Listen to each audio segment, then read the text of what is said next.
Good morning, students. When a beam of light is focused on a colloidal solution like milk placed in a dark room, what will you observe? The path of the light through the colloidal solution becomes visible. But when the light is focused on clear water, the path of light is not visible. Can you name this phenomenon? It is Tyndall effect. How is the path of light made visible when it passes through a colloidal solution? The size of the colloidal particles are large. When a beam of light strikes such particles, they scatter. They throw away the light, falling on them in all directions, making the particles illuminated. The particles are made visible. Scattering of light is a phenomenon of change in the direction of light on striking a particle. It is a phenomenon of change in the direction of light on striking a particle. When a beam of light enters a dusty room through a window, the path of light becomes visible to us. Can you tell how? The tiny dust particles present in the air of the room scatter the light all around the room. When this scattered light enters our eyes, we can see the beam of light. We can also observe the Tyndall effect when sunlight passes through a dense forest. Can you guess which particles will scatter the sunlight? Water droplets in the mist scatter the sunlight and make the path of light visible. Is the Earth's atmosphere a homogeneous mixture or a heterogeneous mixture? It is a heterogeneous mixture of minute particles. The particles can be the molecules of gases present in the air, smoke, tiny water droplets, or suspended particles of dust. They can be the molecules of gases, smoke, or the water droplets, or the suspended particles of dust. Now, we are going to learn the factors which influence the scattering of light. Scientists who contributed more details about scattering of light is Lord Rayleigh. He studied about scattering of light and observed two important factors that affect scattering. The first factor is wavelength of incident light. Intensity of the scattered light is inversely proportional to the fourth power of the wavelength of light.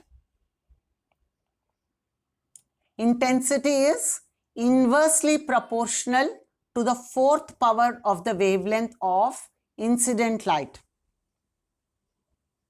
That is, light of shorter wavelength, blue, will be scattered more than the light of longer wavelength, red. The second factor which influences the scattering of light is the size of the particles. Dust particles and water droplets present in the atmosphere are much larger than the wavelength of the visible light. So these larger particles of dust and water droplets scatter the light of all colors in the same way that the light appears to be white.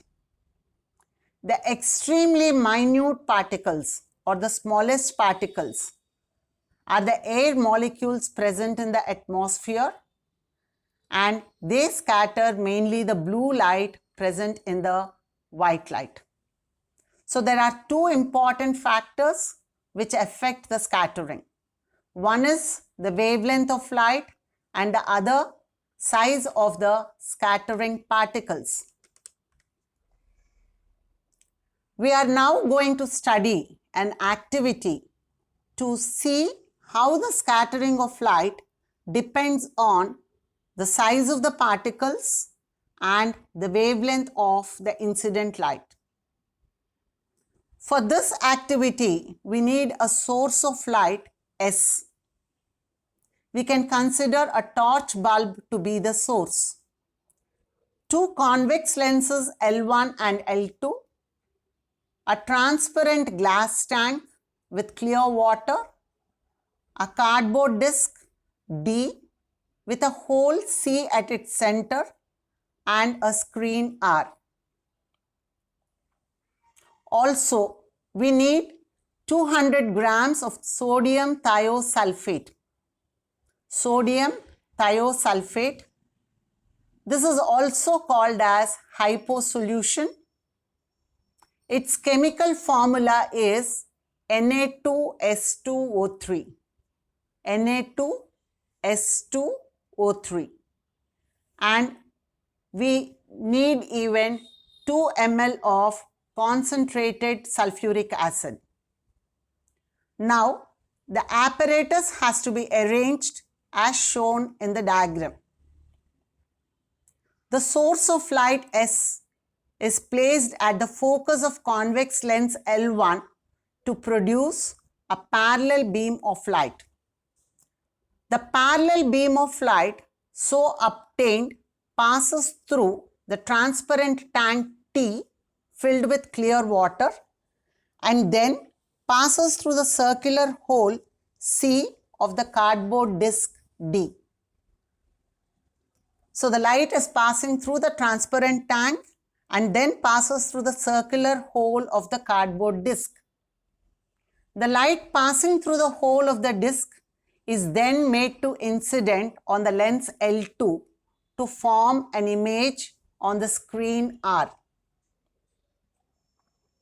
When the source of light S is switched on, the beam of light passes through the water in the glass tank and forms a circular patch of white light on the screen.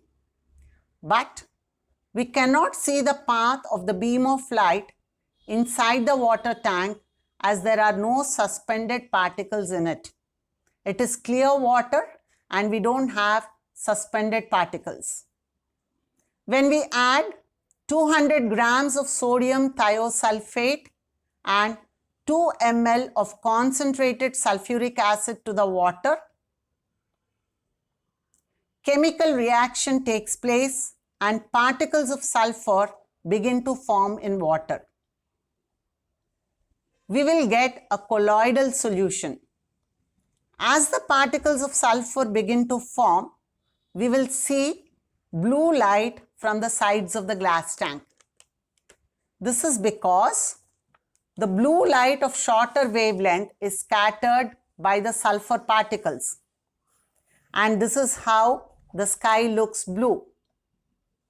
When we see on the front side of the glass tank containing the colloidal solution, we will find a red patch on the screen. This is because the blue light being scattered out, it gets eliminated on the way and the red color of the white light reaches the screen. This is why the sun looks reddish during sunrise and sunset. Now you can see the blue color of the sky. Can you tell why the sky looks blue? We have seen that the scattering of blue component of the white sunlight present in the atmosphere causes the blue color of the sky. When sunlight passes through the atmosphere, most of the longer wavelength lights, longer wavelength such as red, orange, yellow present in it do not get scattered by the air molecules and hence will pass straight. The shorter wavelength blue light, however, is scattered all around the sky by the air molecules in the atmosphere. Whichever direction we see, some of the scattered blue light enter our eyes and the sky looks blue. But only a little of the blue light present in the white light is scattered by the atmosphere, which makes the sky look blue. Most of the blue light remains unscattered. It will remain in the sunlight, and the composition of sunlight does not change. Because of this, the direct sunlight coming through the sky will appear to be white. Now, what happens if the Earth's atmosphere is not there? If the Earth has no atmosphere, there would have been no scattering of sunlight at all, and the sky would have looked dark and black to us. This is the reason why in outer space the sky looks dark and black instead of blue. There is no atmosphere containing air in the outer space to scatter the light. That is the reason why even in space the sky looks dark.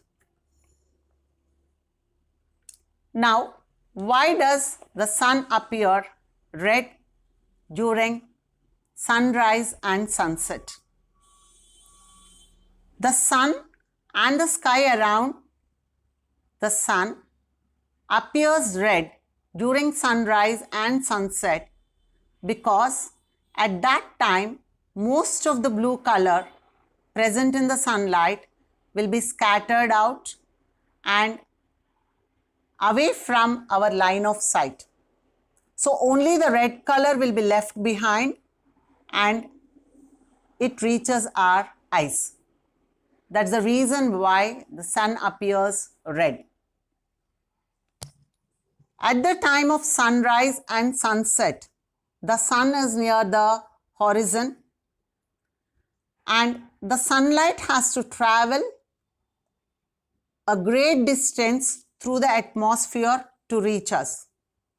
During this long journey of sunlight, most of the shorter wavelengths blue is scattered out and is away from our sight. So, the light reaching us directly from the rising sun or the setting sun consists only of longer wavelength red color, due to which the sun appears red. Due to the same reason, the sky surrounding the rising sun and the setting sun also appear red. Then, why does the sun appear white when it is overhead in the sky? When the sky is overhead, the light coming from the sun has to travel a comparatively shorter distance through the atmosphere to reach us. During this short journey of sunlight, only a little of the blue color will be scattered and the remaining blue color will be there. Since the light coming from the overhead sun has almost all the colors in the right proportions, where only a little blue light is scattered. Hence, the sun in the sky overhead appears white to us. I think all of you have understood what is scattering of light and the factors which influence the scattering of light. Two important factors are there. One is the wavelength and the other is the size of the particles. And how scattering is responsible for the blue color of the sky and the red sun during sunrise and sunset. Thank you.